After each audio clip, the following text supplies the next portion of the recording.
everybody. My name is Leslie Pyle, and I am the founder of HireMyMom.com.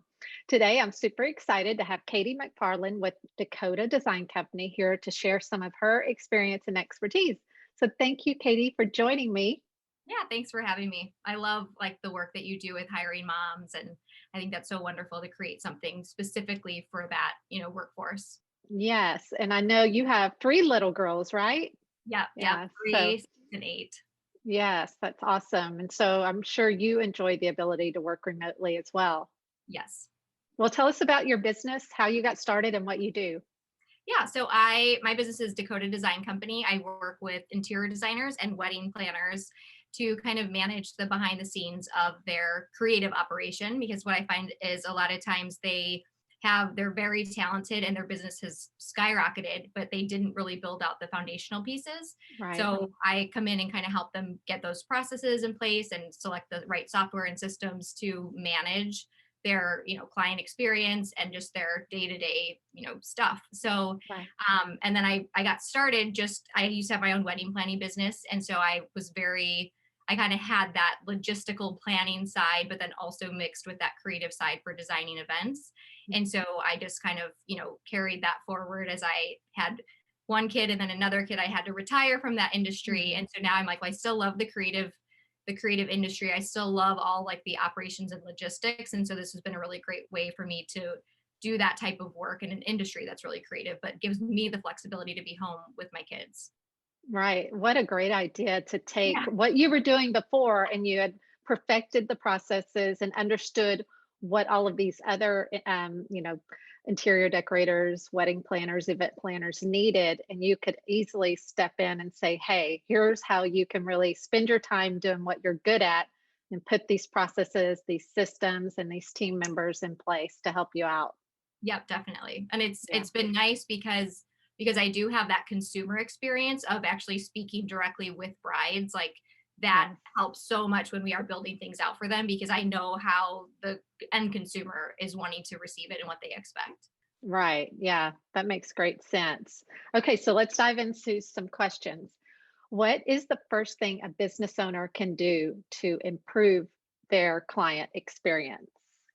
I think the first thing is always, and I was just talking about this like recently with a client, is set boundaries. And I Uh, think so many times we think it's better to let clients just come at us from all different angles. Like, well, oh no, they can email me, they can text me, they can call me. And I feel bad telling them they can't call me on the weekend. I really need to get them this information and like kind of be available for them at all times. But what that does is it first of all burns you out and it makes you kind of a little bit resentful of your clients, and it mhm. doesn't ever set a good experience because they're calling you when you're maybe in the car, you're with your kids, you're on a job site, you're at a vendor meeting, and it just doesn't feel very professional. And you also can't remember that stuff when it comes at you when you're not, Mhm. during your office hours sitting at your computer with your notepad or your whatever software you use to take notes. But like it really sets you up to miss a lot of opportunities and to upset your client. So I always like start with your boundaries. What are they? How do you contact your clients? Are you emailing? Are you texting? Are you using a project management software? When can they call you and when can they expect a response? So it's already set up front, like right away. Mhm. Hey, I don't text, so don't text me. And if you do text me, Right. I'm not texting you back. And they already know that. So Right. it just makes it so much easier for both parties to really enjoy the experience, because and it's, I mean, communication is so much a part of what we do in any Mhm. business, that having those parameters set is really helpful. Right. And I find too, like I prefer email because I can find everything in one spot. And then if I do need to, transfer something to a Trello board or Slack or something like that.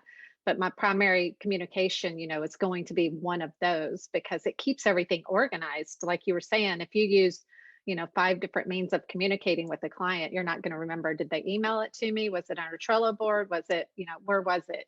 So, Absolutely. And then that again just decreases your efficiency, right? Because you're spending all this mhm. time looking for things.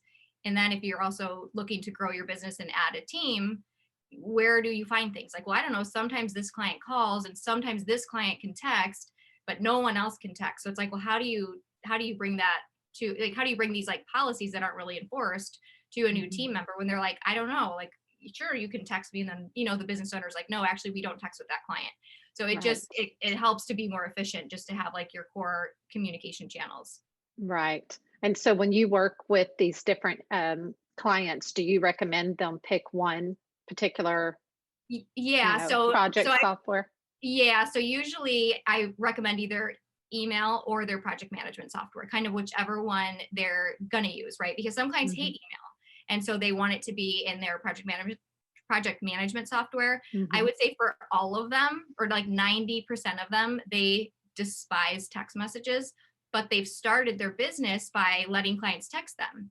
And the Hmm. nature of it is they're out on projects, they're at a vendor, like at a vendor or something, and you know, they say like, oh yeah, I'll just text you, I'll shoot you a text really quick, and then all of a sudden that's like this new process where they're like texting all the time and on Saturday morning at 7 a.m. and it's like not an emergency, right? Like doctors should get texts at 7 a.m., not like wedding planners and designers.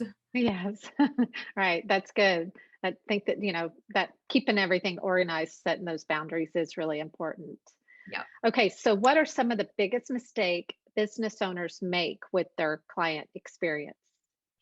I think sometimes kind of what we just said, right? Not having boundaries that are clear. But I think also the next step to that is not having like any process laid out for their client. So as they're kind of like going, by the seat of their pants with their process. So their clients are experiencing it in a way that's not very professional. And Hmm. they're always saying, well, what should I expect next? And well, shouldn't I be doing this or should you be doing this or what's the timeline? Whereas again, that's so much on you to respond to emails, answer phone calls with all these requests. When once you can put something together that lays out all those expectations for your clients, Hmm. I mean, it just reduces all those demands for your time, for questions that you could have sent out in the beginning of your process and said, Yes. hey, this is how I work. Here's what to expect. Here are the timelines.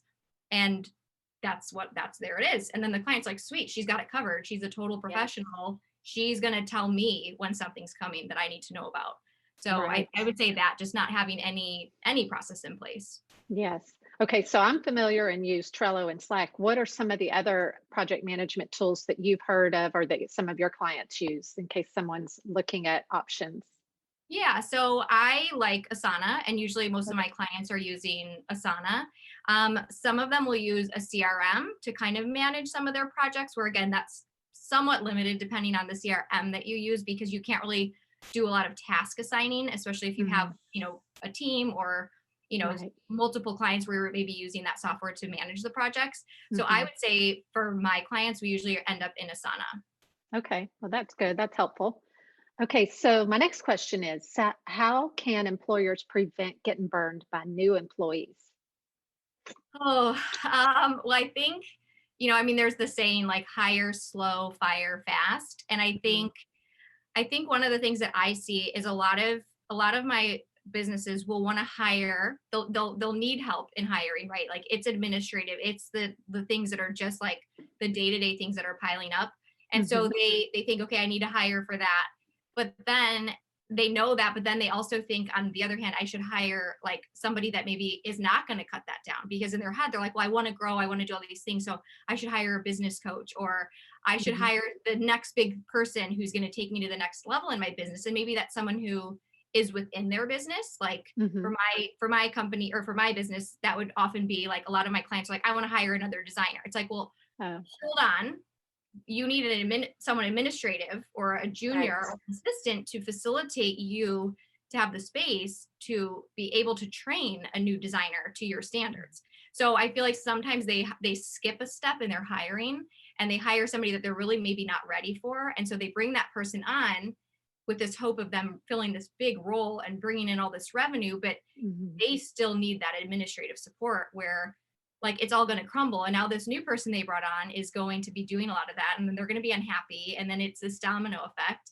And then I Right. think when sometimes they bring in like a business coach, and I think that's really wonderful, but if you don't have your foundation set, you don't have time to implement Mhm. any of that advice that you are getting from Right. that coach because you don't have the support to do the implementation of it. So I would say those are some I mean there's a lot of Mhm. mistakes as you know that you can make with hiring.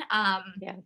I think really assessing like what are the things that you're doing every day and what do you not need to be doing, right? I mean, that's like the Mhm. most basic is kind of start there. And I think sometimes people don't sit and take the time to kind of refine that list and look at what Right. do I do every day? What could I hand off? So then they bring Right. someone on and they're like, I don't know what I can give you because I'm too busy. Yeah. And so you'll just have to sit over there and wait and I'll pay you, but like just hold on. Right. So now this Mhm. new employee is like, well, this is really boring. I feel really uncomfortable. What should I be doing? So I guess I'll just, like it makes people not want to work there. So I think Yes. you really have to set aside the time to put together what it is you need and then Mhm. find the person who can do that, not like this bigger, greater thing when you are all streamlined and set up for that kind of growth. Yes, I agree. Because people ask me sometimes, like, what is the first role I should hire for? And, when you just want a simple answer, I always say, there are two ways to look at it. Either what do you not have time for, or what do you not like doing?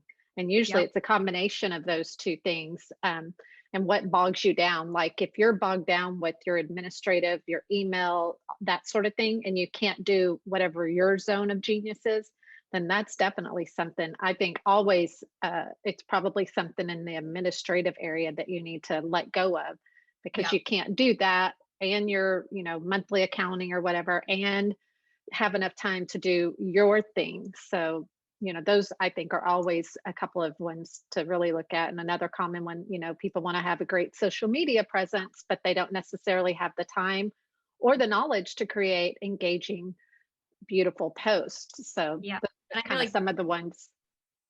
social media is always a thing that falls to the wayside. It's like the thorn in everyone's side, especially in Mhm. the industry that I'm in because it's so visual and that's Right. how their consumers are finding them is through social. And so I know like that's a conversation with everyone is like Mhm. I need to do my social media but I just don't have time. I'm too busy. And so yeah, I agree. The social and the administrative are just and I mean social's a little bit harder to hire for because you've got Mhm. to really trust that person. Right. But administrative, like I feel like it's such a lower risk thing to do Mhm. that you can give somebody 2 hours a week and it can really be game changing for your business. Right. And I've learned too over the years that once you set up your systems and your processes and you document all of the things that you want done, and how you might need them done or whatever, and have it in a Google Drive or something, then it's easy for that person to refer back to if they forget how to do something or to keep up with what needs to be done monthly or weekly or daily.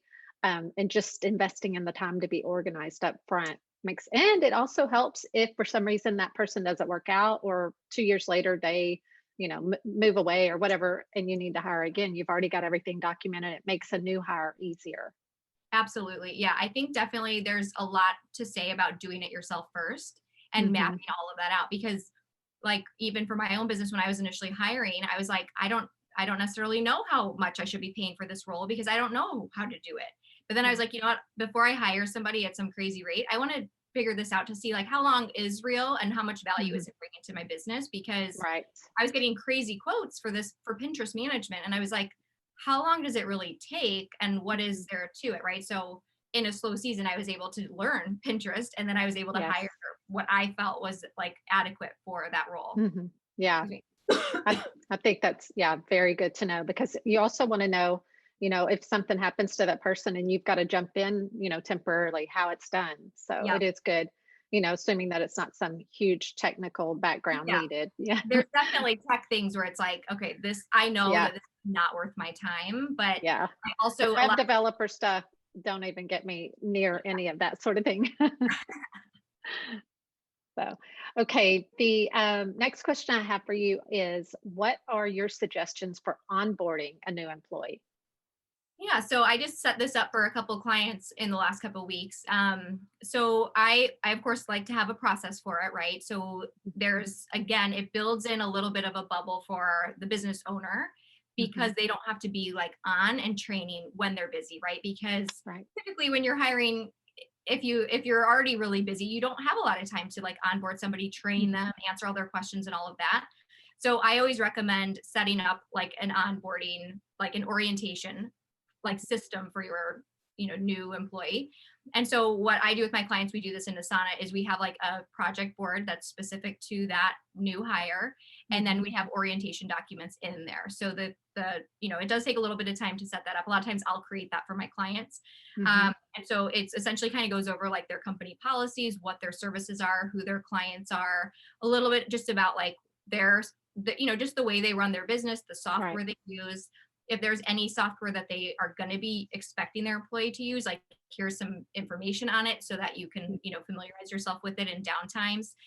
So we usually have that. We have all the paperwork in this orientation process, and then we have any videos that we've created that go over how to use the different software. So if it is something like, hey, we're using Asana, you don't need to take a course, but here's how we're going to use it while we work together. Right. So I'll have them create those videos. So they hire the new employee, they send them, they get the paperwork taken care of, and then the new employee, when they start, they have all the information right there. And then Mhm. I like to have a couple getting started projects too that are not necessarily time sensitive, but that are something that a new person could start to work on that doesn't need a lot of hand holding, and that Right. they could kind of just start doing. So like, hey, I'm too busy right now to tell you what to do or to give you Mhm. something, but just work on that getting started project, right? So maybe it's Right. that project that's been on your list for 90 days that you keep just pushing Mhm. and pushing and pushing. And Yeah. maybe it's boring and administrative, but you're like, you know what? Just work on that. And I promise, like, I'll get to you. But you've given them maybe 5 hours of orientation materials Mhm. and training and all of that. So you have this bubble where you're protecting yourself. So Yeah. again, there's time spent in creating that, but then you use that forever. For every Mhm. employee you ever bring on, it's already ready, it's already Right. there. So Yes. that would be my recommendation. Yes, I agree 100% because I've done it with and without, and it's so much easier to have it all ready and prepared.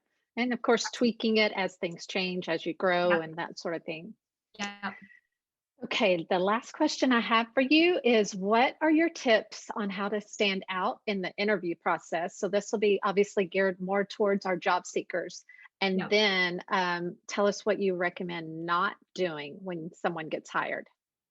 Got it. Okay. So I would say how to stand out in the interview process is, first of all, to do whatever the job application says. So if they say, don't send an email because I'm Mhm. going to get 75 applications in a day, don't send an Right. email. Right. So that's one way. Like, and Mhm. I've done that for my own business. Like, even if someone's really qualified and they email me, I'm like, you know what? I'm sorry. It clearly said don't send an email because Yes. I have enough to do with, like, I like to keep all my applications in one place, right? So I can review Mhm. candidates easily. I go into my Indeed account and like boom, boom, boom, and I Right. take all my notes there. So with, I would say, follow the instructions, but then Yes. also during the interview, like, have questions, like Mm. come prepared, Yes. read about their business, read their services, and Yes. maybe don't spend an hour on it, but if you really want the job, then spend an hour on it. Do a little bit of Right. research on them. And Yeah. and like, one of the questions I ask is like, so why do you want to work with me? Right? Like, Mhm. I want to build the business and I want to support, like, I love your idea of hiring moms. My goal is like, I want to hire moms and work with moms and just give them the ability to be home with their children and do work they love. Yes. So for me, like, I want to work with people who want to work with me, Mhm. obviously. And so I Right. think having people who are like reading my website and finding out what I do and Mhm. are inspired, right, by that work. Like, I think interviewees should come to the table with that type of information. I think also to stand out is really like have questions, like some specific questions, maybe just one or two about, Right. the company or something that just shows like, hey, I read your stuff, I'm Mhm. interested, and I also have a question, because to me that Yes. shows like that this person is going to be diligent and Mhm. curious, and they're going to be confident enough to ask me questions when Yes. they start working with me. So I think those are just such good like traits to have, and that they really show in an interview process. Yes, I agree 100%. I give the same advice all the time because if you show up for an interview and you don't even know that you work with wedding planners or interior designers, like if you're just like, yeah, I'm interested in your job. Like if you have no clue, that just really looks bad on you. Yeah. Instead, you Yeah. could say, hey, I saw that your hobbies are this. I really enjoy that too. Or I've always thought it'd be fun to be a wedding planner. I see that that's what you started doing, something that resonates with you and lets them know you spent the time to get to know them and their business a Exactly. little bit. It makes such a difference. Absolutely. Yeah. Especially when you do have a lot of candidates that you're reviewing, right? Hmm. Because they do kind of start to roll together and you're like, oh my gosh, I Yes. can't even remember the difference. So you really do. I mean, depending on how many positions you're hiring for and how many interviews you're doing, Right. you really have to try you just have to do a little bit of research. It shouldn't take Yeah. that long, right? Mm-mm. So, but yeah, so then I would say, what was the second part of the question? Yes, I already forgot what it was too. So I'm like, what else was I asking? Oh, it says, tell us what you recommend not doing when you get hired. When you get hired, well, go MIA. So I definitely, I think every business owner goes through a bad hire, right? Like it's Yeah. maybe it's a rite of passage. I don't know. So I would say I did hire somebody, and she, like, from the get go, was not very communicative, even when I made her Mhm. the offer. But I thought, oh, well, maybe I got lost in email or something. And so I Right. called her like, hey, I just wanted to follow up. I sent over an offer letter to you, which now I know you call first and then you send the offer over. Newbie mistake, but and even when I had called her and she was like, "Oh, huh, yeah, okay, sure, this looks good," and I was like, "Hmm." Mm. Whereas I should have just trusted my gut, right? But and Yes. then she was not very communicative the rest of the time that she worked with me. It was a very short time frame that she was with me because I was like, okay, I make it really easy for people to work here because I set Hmm. it all up. Like, here's all your information. Like, I'm Right. super flexible with the work hours and all of that. And so I would say, like, just the communication, right? And then I think also being sure to ask, like, I don't Hmm. know what you're expecting from me here, right? Before you go down this path and work 10 hours and be like, here, I'm done. And it's like, that's not what I asked you to do. Why did you go so off track without Hmm. checking in? Right. And so Right.